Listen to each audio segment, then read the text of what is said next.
नमस्ते बच्चों, कैसे हैं आप सब लोग। उम्मीद करता हूँ आप सब बढ़िया होंगे।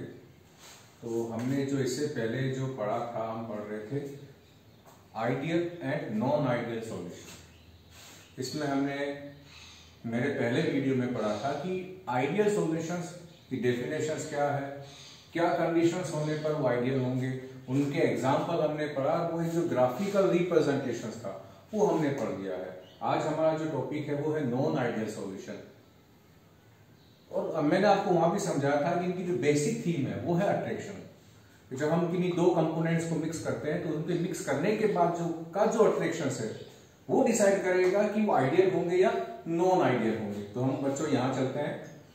तो सबसे सिंपल सा है नॉन आइडियल सॉल्यूशन कौन से हैं? Those liquid solution which do not obey Raoult's law over the entire range of concentrations, जो फॉलो नहीं करेंगे किसी भी कंसंट्रेशन पे। पर्टिकुलर पे हो सकता है किसी कंसंट्रेशन पे फॉलो कर रहे हैं, लेकिन कंसंट्रेशन चेंज कर दे तो वो फॉलो नहीं कर रहे हैं। तो सभी कंसंट्रेशन पे फॉलो करने चाहिए। वो सभी कंसंट्रेशन पे फॉलो नहीं कर रहे हैं, चाहे वो लो कंसंट्रेशन हो चाहे हाई कंसंट्रेशन हो, तो वो नॉन आइडियल सॉल्यूशन है। अब मैं इसका आपको एक सिंपल सा एग्जांपल लेते हैं।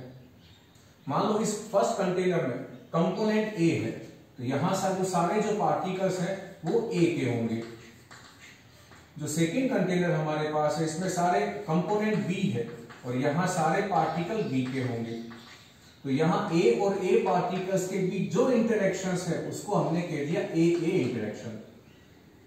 बी पार्टिकल्स के बीच जो इंटरेक्शन है उसको हमने कह दिया बी बी इंटरेक्शन। अब इन दोनों को हमने कहां मिक्स कर दिया?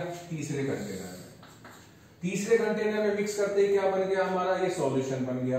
A प्लस बी सॉल्यूशन बन गया हमारा। ए और बी का सॉल्यूशन बन गया। अब यहाँ A और B के बीच इंटरेक्शन है। A और B के बीच का इंटरेक्शन B और A के इंटरेक्शन के कंपैरिजन में कैसा है, यही डिसाइड करेगा कि ये सॉल्यूशन आइडियल होगा या नॉन आइडियल होगा। तो हमने आइडियल में पढ़ लिया था कि A और B का जो इंटरेक्शन है वो A और B के इक्वल है। अब यहां चेक करते हैं नॉन आइडियल में क्या होगा। नॉन आइडियल में दो कंडीशन पॉसिबल है, या तो ये ए बी का जो अट्रैक्शंस है या इंटरेक्शंस है वो ए और बी के इंडिविजुअल इंटरेक्शन से ज्यादा हो या फिर कम हो। तो इसके बेसिस पर नॉन आइडियल सॉल्यूशंस को दो कैटेगरी में अलग अलग डिवाइड किया गया है।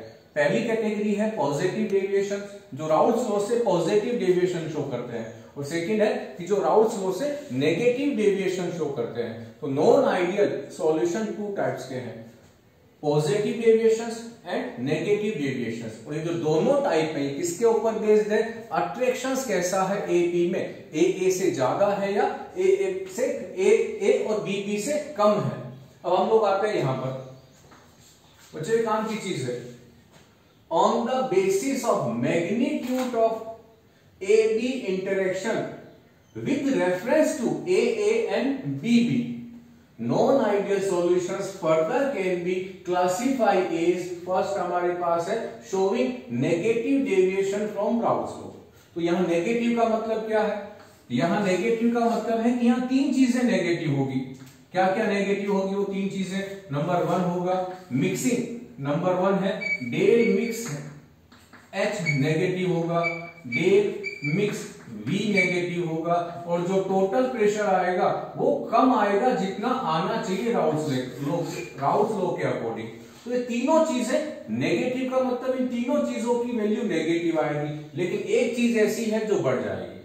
तो नेगेटिव डेविएशंस में तीन चीजें ऐसी हैं जो जिनकी वैल्यू नेगेटिव आएगी। मैं बढ़ेगी या कम होगी इसका नहीं कह रहा हूं मैं आपको, वो नेगेटिव होगी।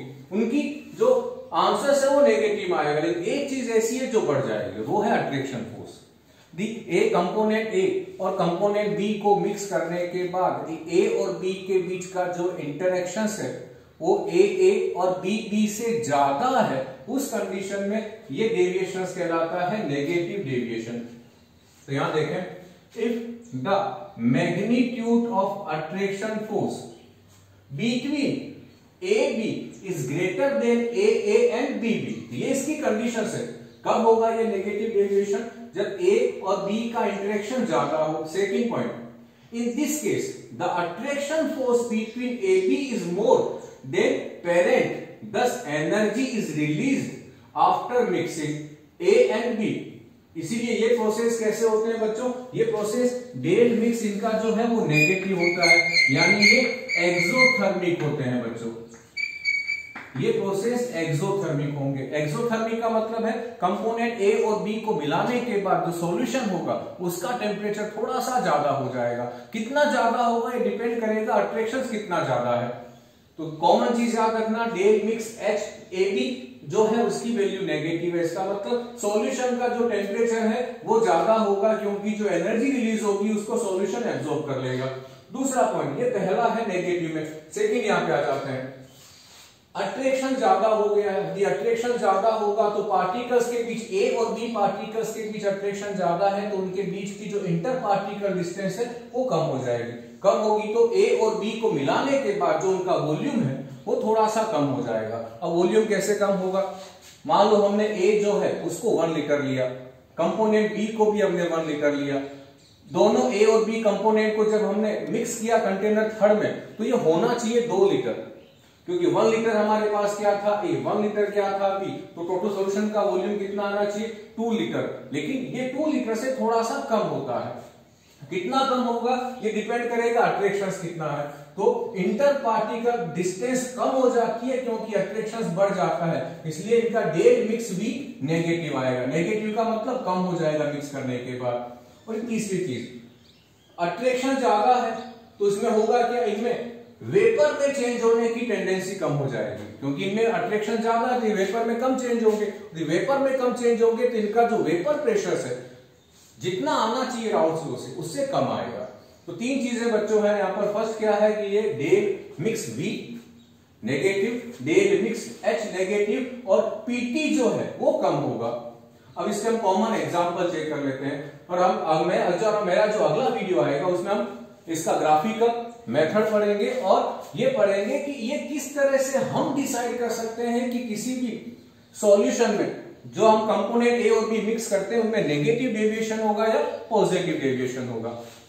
उम्मीद करता हूं बच्चों आपको वीडियो पसंद आया होगा।